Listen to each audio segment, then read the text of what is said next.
Welcome to another edition of Locked On Tour, your comprehensive daily podcast about the professional golf tours, PGA Tour, LPGA Tour, DP World Tour, the LIV Tour, the Korn Ferry, the Challenge Tour, the Sunshine Tour, and maybe a few other tours that nobody has ever. We go deep.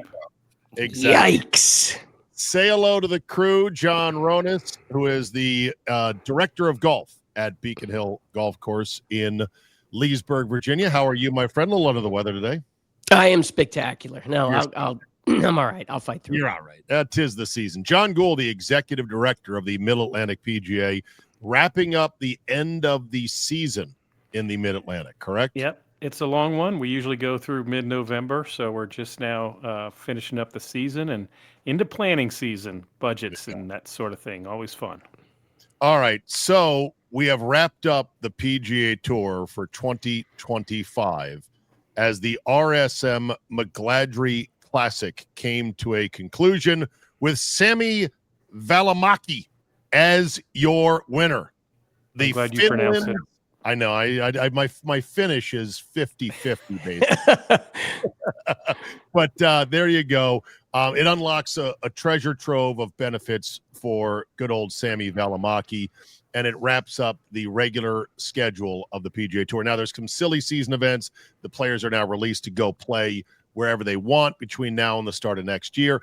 The 2026 season is going to be delayed by a week because of the unfortunate situation at the Century at Kapalua, where the water dispute led to the whole course going brown. So they start a week later in Kapalua, they started the Sony Open, which is in Honolulu, right there on the beach side in Waikiki. So that all comes back to the water. The water, right? Like Gary Player once said. Water. Exactly. There are bigger things that are coming, and we're going to talk about those here in just a second to the PGA Tour schedule starting next year. But I was fascinated, boys, at just looking at some of the names that showed up at the McGladrey for one last shot to keep their tour card, and a number of them did not keep it. You want to go through the guys that lost their tour card and just talk but before we do that, let me give you the kind of the background on what the numbers mean, right? So It used to be top 125 got their tour card, and this is the first year we're moving to top 100. So that's the critical number. The top 100 are reserved their tour card. But 101 to 110 is the first conditional category, and you still likely get into almost everything except the signature events, which are still signature events at least next year. Right. 111 to 125 gets a little bit dicier. You're still getting into most. And then 126 and over, it's going to be a crapshoot what events you get into, more like a lottery. So those are the numbers we're looking at as we go to What is the unconditional on the Korn Ferry Tour, 1 to 110? And then when does it be conditional on Korn Ferry? Well, 101 to 110 is conditional on the PGA Tour. I'm not sure how that relates to Korn Ferry. Okay, I would think they have full status. But again, you're not playing for much down there at the Korn Ferry Tour, and those guys are really, really good. Yeah, I mean, but the thing about it is that that's a really difficult spot to be because that 1 to 110 gets the opportunity to play in some PGA Tour events. Quite a few. The 110 to let's say 25, that's a really difficult spot because you really have to play in every Korn Ferry event to try to get as much points as possible on the Korn Ferry so you can graduate to the PGA Tour. And if you go over and you play a couple PGA Tour events, and let's just say you miss a cut, you earned no points on the Korn Ferry that week, and you earned no money on the PGA Tour. So the chance that you take by stepping back and forth between the two tours can be critical in trying to get on that PGA Tour for the next year. Yeah, really difficult. Here's here's some names. First of all, Lee Hodges was Mr. 101. So he's the guy that lost his card by one position. Here's what he said. He goes, I mean, it is what it is. He said, I am where I am because of my golf. Nobody else's golf. Nobody put me there. I put myself there.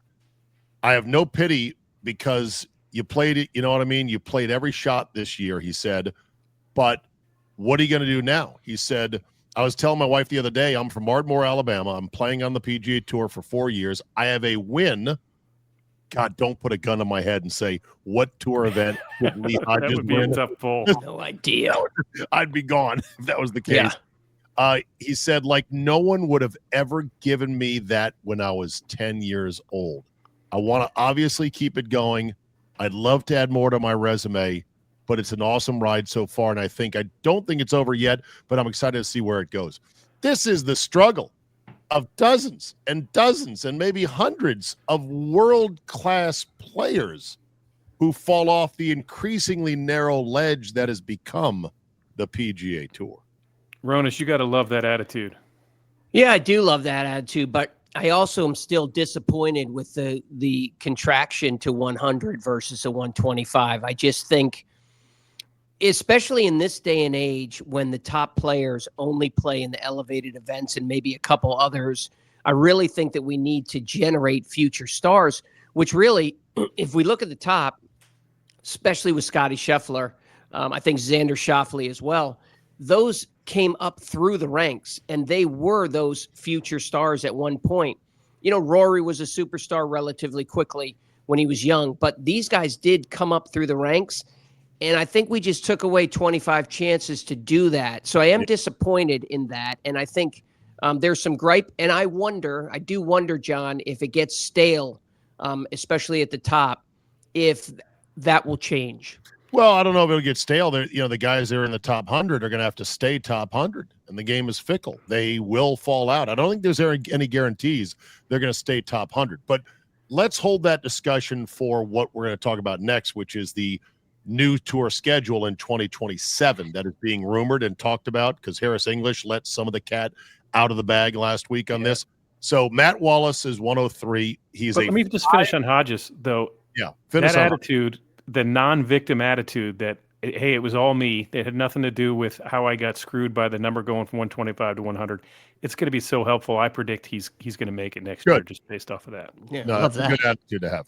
Matt Wallace, finished 103. He's a 5-time winner on the DP World Tour, and he won at Punta Cana at the Corales Championship. 35 years old from England. Matt Kuchar lost his card. Cooch finished 118. He's 47, so he's just about 3 years away from whooping some serious senior tour ass. But he wanted to stay on the PGA Tour for at least another year. Joel Dahmen, who is everyone's favorite from the Full Swing Series, I think we can agree. He won the Punta Cana as well in 2021. He's 38 years old. He had 3 top 10s and missed 16 cuts in 28 starts. Brandt Snedeker lost his card. 126 for the 9-time PGA Tour winner. He's 44 years old and was never a super long hitter. Next year's President's Cup captain too. Right, but he's always been a great putter. That's what he's gotten by on. He now shaves his head, which I don't know. And I'm I haven't even looked at him. Go look up a picture of Snedeker now. I couldn't recognize him then. Yes, my last image of Snedeker is just crying after the Ryder Cup. He had hair then. Harry Higgs, 132, who is one of the tour's more popular players and was talked about like an everyman, because he doesn't look like he's a cut athlete. He finished 132 and he is out. Alejandro Tosti, who made headlines this summer, remember, with the pace of play argument. I forget what event that was, but we're like, what's this guy's deal? He missed his card. Adam Hadwin, the President's Cup player from Canada, 38 years old, won the Valspar in 2017. He'll be looking for a tour. Didn't he get tackled when what's his name won the Canadian Open? Isn't that him? Yes, when he went to celebrate his fellow Canadian winning, he got tackled by security because nobody knew who he was. Or at least the security guy didn't know that. Zach Johnson, 141. Your favorite. My eyes are very dry. That Zach Johnson. Shame. Yeah, the 49-year-old is 1 year away from whooping up on the senior tour. More surprising, and this is a younger guy, and I thought he was on his way to stardom. Cameron Champ lost. 147. I'm trying to remember which Cameron that is, but okay. Well, there's Cam Smith, Cam Young, Cam Champ. That's 3 of the Cams. Yeah. Hold on, let me go to Grok and find out how many Cams are on the various PGA tours. Oh, there's a few. Hold on. You want me to ask this question here? No. I'm right here. I'm right here. Let me do it. Okay, here we go. How many Cam or Camerons are on the PGA? Are we counting Camilo Vegas?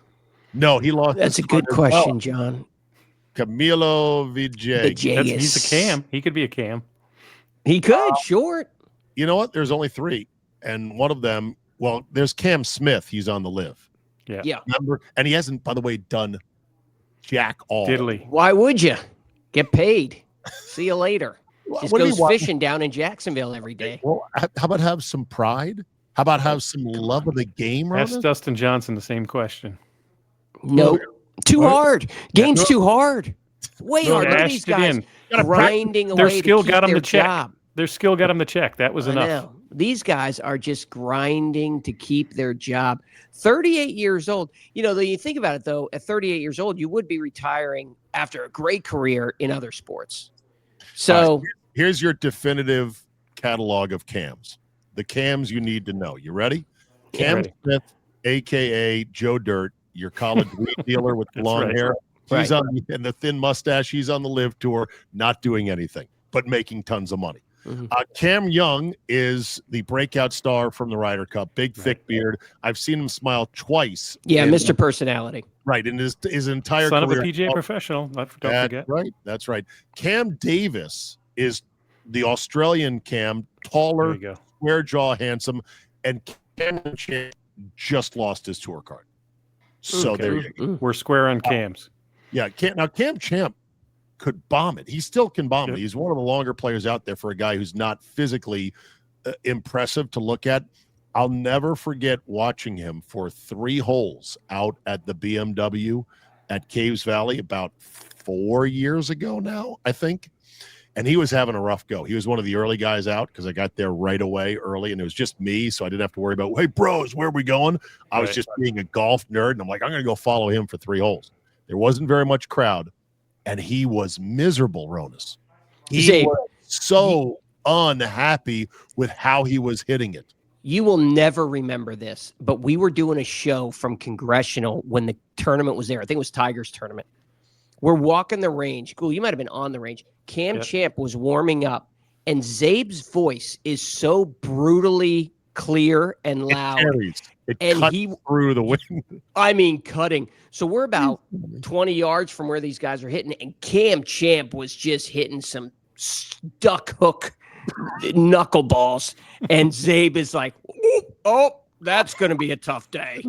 And the voice, and like they turned around. I mean, it was so clear. I had to just duck down. I was like, no, I'm not with him.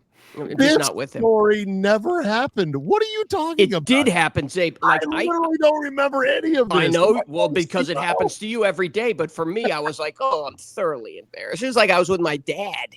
It's like, whoa, Zabe, come on now. They can hear your voice on the first green. Well, I feel bad for the guy. And it was Cam Champ. And it was because we were like, he hits it a long way, blah, blah, blah. Oh, my God. It was just hitting seed duck hooks. It was crazy. Boy. Camilo Villegas finished 155, 5-time PGA Tour winner. He is 43 years old. Mr. Yeah. Spider-Man, who would famously crouch down in a one-handed stance to read his putts.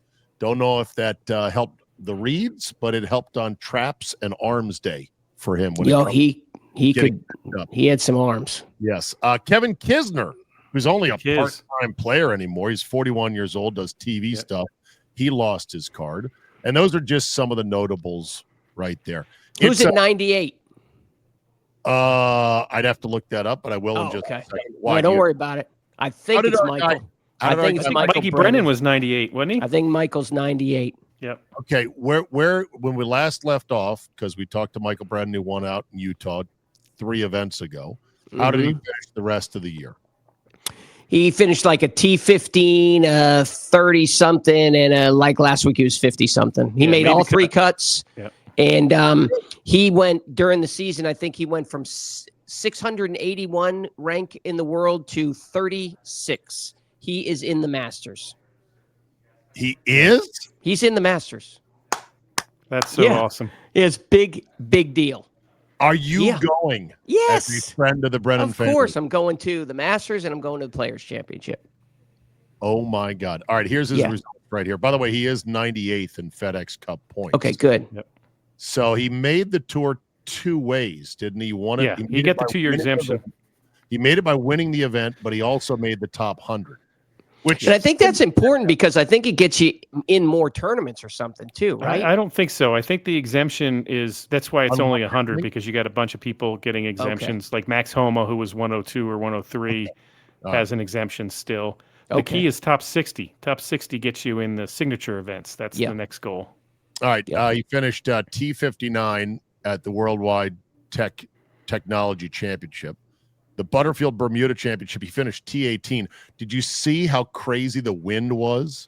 Michael sent me a video. It was unbelievable. He hit a hybrid. He teed it way up in the air. This was on the day before. He hit a hybrid as hard as he possibly could, straight up. So it did go forward a little bit. It went 30 yards behind him. If I would have shared that video, it would have gone viral because it was fascinating. The whole tee stopped, was looking as the ball went over their heads and hit a bus behind them. So he did it as a joke on the range? He did it on purpose because it was blowing so hard. Oh, okay. That he's like, I'm going to hit this up with backspin, and it blew back over the tee behind him. The winner was hitting little punch runners 150 yards on the ground because anything in the air was not going to make it. No, Bermuda can European be rough. golf there. Yeah. So T18 for our guy Michael at the Bermuda, and then T51 at RSM. So he is now 98, and he's into the Masters. That is awesome to hear. And once again, John Ronas predicted it in the summer of Michael Brennan, right? The season year of Michael Brennan. Yeah. Year of Michael Brennan concludes with him making the Masters next year and the Players Championship. Really cool stuff. Yeah. So let me turn the page now to the second big story of what the tour is going to become after 2026. The 2026 cake is baked. The schedule is set.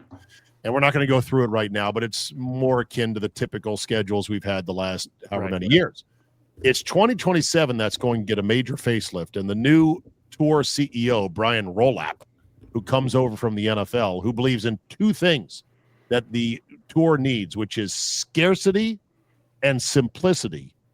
The rumor is they're going to start the PGA Tour after the Super Bowl, which would essentially wipe out and relish the beloved Hawaii swing to history, and would make me very sad, boys, because I know as an East Coaster sitting at home in the dead of winter, those images from Waialae Country Club with Vin Scully narrating and Isao Aoki battling down the stretch, they warmed me in the cold depths of winter. I understand, like, it probably makes sense to further get out of the way of the NFL, but what do you think about a tour that would start post Super Bowl?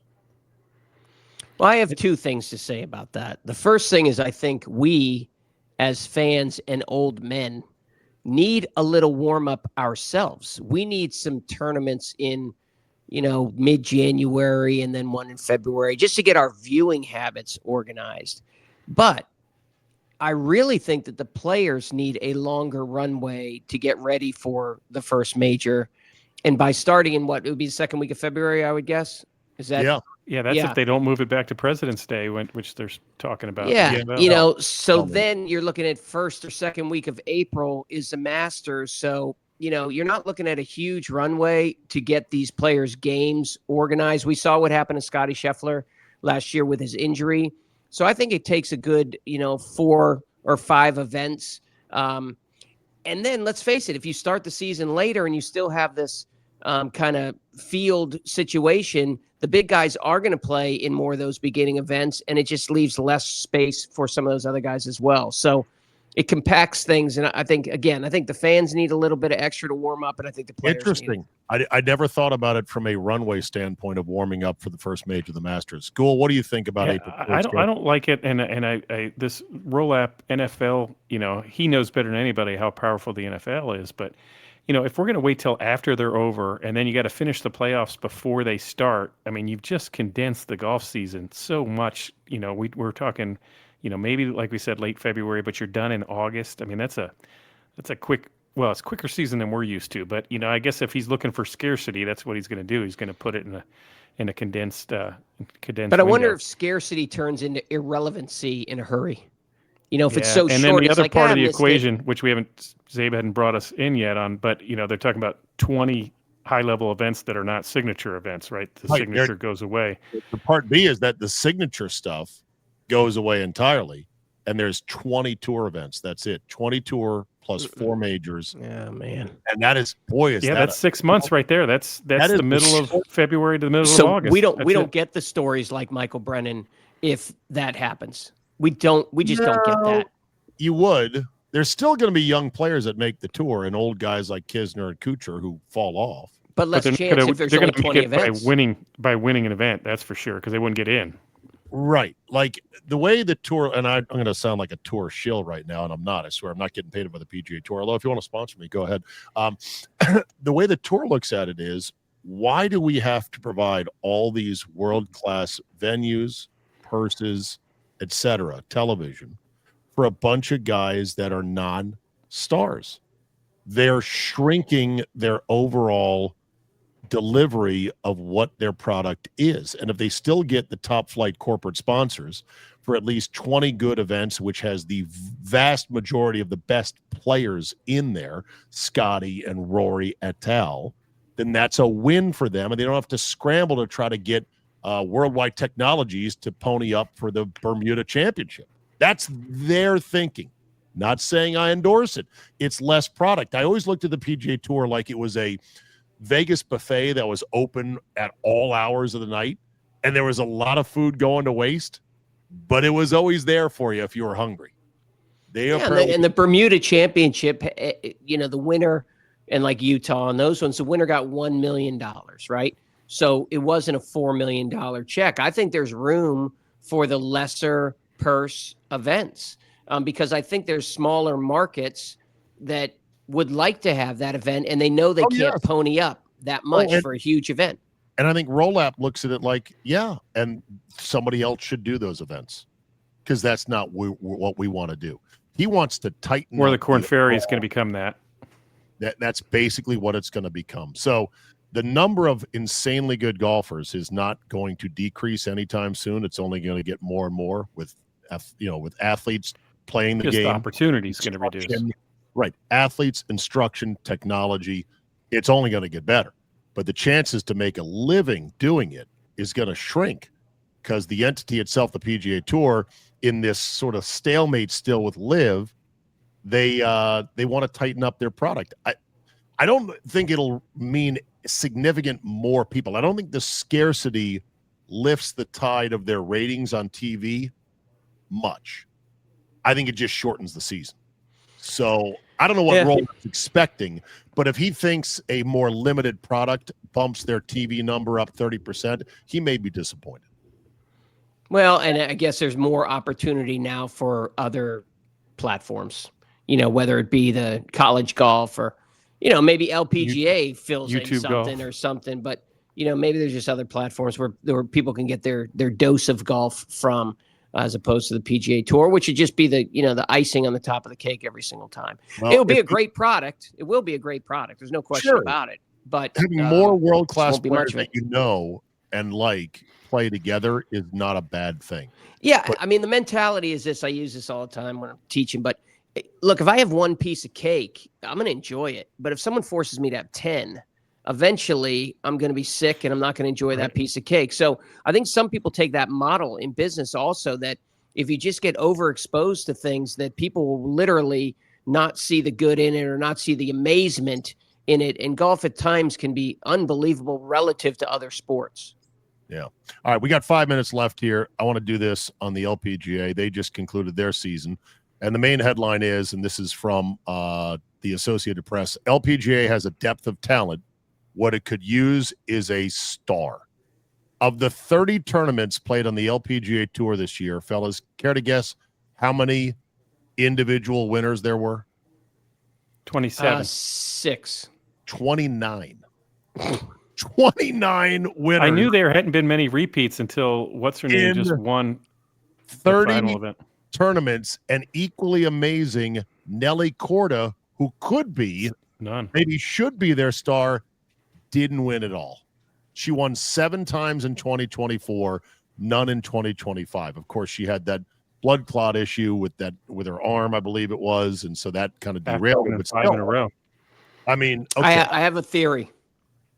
Yeah. Girls' sports, girls' individual sports, were going down quite a bit, and maybe still are going down because girls tend to go towards team-oriented sports with team-oriented uniforms and headbands and things like that. Because girls are more social creatures. More social creatures. This has been talked about. In fact, a number of the LPGA Tour players have said that they love the Solheim Cups, especially because they get to be social creatures with their fellow pros. Yeah, and women are not as narcissistic in general as men. So therefore, when they go out there and they play as individuals, they're more timid per se as far as personality goes because they don't want to be boisterous. I think there should be more team events on the LPGA Tour to bring out the personality in some of these individual ladies who are, I'm sure, dynamic personalities, obviously great golfers, but they have no real platform to show off those personalities except, for looks or something like that. We need to see their personalities, and I think it'll show if they have a partner with them. Well, it also tells us, too, is just that because of the volume of programs that countrywide golf programs that now exist, that we're just churning out a lot of incredible female golfers more quickly than we used to, and therefore there's more of them playing on the LPGA Tour, and it's tough to win every week, where it used to be one woman could dominate. We've seen lots of those seasons, especially going way back, where the same woman wins 10, 12 times. It's not happening anymore. Yeah. Well, the LPGA has hired Monica Fee, who spent 15 years in brand partnerships at CAA, the Creative Artists Agency, the big mega agency out there in LA, and the last 4 years building partnerships with the Saudi-funded Live Golf League. And she is going to help try to craft some of the better players on the LPGA Tour into stars. I've said for a while now, don't be afraid of nicknames. When there's a lot of good Korean players whose last names are Lee or Kim, it's easy to get lost in the sauce. It'd be like if every major American player was a Smith or a Jones. So lean into the nicknames for a little bit of differentiation, but instead of putting numbers on their name, you remember that? Yeah, well, that's because they couldn't. Yeah. But like you had Paula Kramer, who's a Pink Panther, and you're right, Zabe. It separates you. It definitely separates you. Well, one of the Korean stars was nicknamed Birdie Kim, right? And I'm like, okay, that I can hold on to. Okay, and maybe you get an Eagle Kim. I don't know, but it's a tour that's got a lot of talent, but the fact that they had 29 winners in 30 events is just mind-boggling. It's statistically hard to even think that it happened, but oh well, there you go. Okay, boys, good run today on Locked On Tour. For John Gould and for John Ronas, thank you for listening and tuning in. We'll see you tomorrow for another edition of Locked On Tour.